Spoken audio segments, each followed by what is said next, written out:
lagay niya ito eh, mag-unbox na naman ako. Okay, dumating ulit akong order. Puro na lang order ang... Pero gamit naman kasi ito sa bahay. Yun, bumili ako nito. 12 pieces na ganito, yung shine white, trash bag, medium size. Tapos, bumili ako nito. Parang shower ako dito. Kasi malakas naman yung pressure ng tubig. Mura lang din ito eh, pang 100 plus lang. Tapos, ganito siya. May palsaka naman dito eh. Uy, ganda ka siya oh.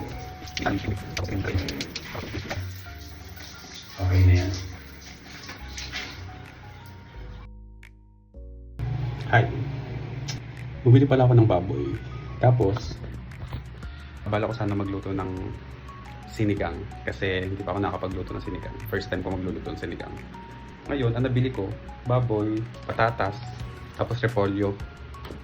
So, nilaga na yung lulutuin ko. Huwag niyo napansinin yung kalat ko sa likod.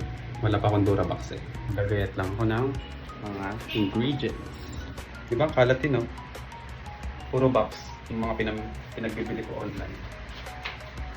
Kasi yung nabili kong multi-cooker, ang naluto ko pa lang doon, pritong itlog, yung isang corned beef, yung sauce ng macaroni, yung parang spaghetti. Yung pa lang mga naluluto ko. Tsaka sinangag.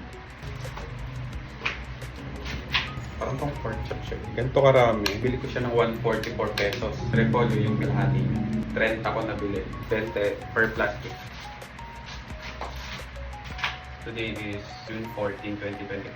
Pauwi ko lang din galing work. Before ako matulog, lutuin ko naman ito. Para mamaya, nagising ko. Kain na lang.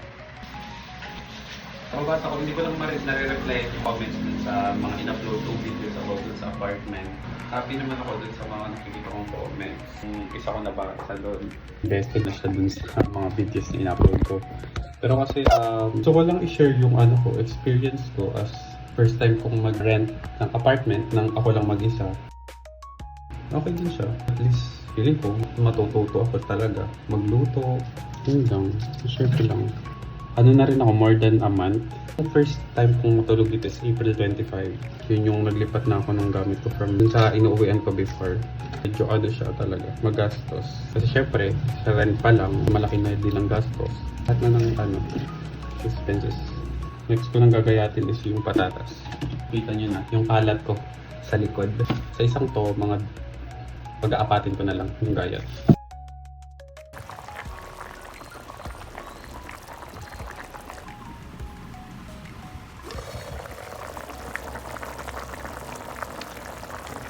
So hindi na ako nakapag-video kanina. Ito na yung ulam natin. Nilagang baboy. Ito siya. So nilagyan ko lang siya ng ketchup sa iba. First time ko nagluto ng nilaga. Pero okay naman siya. Yun lang, share ko lang. Kain muna ako.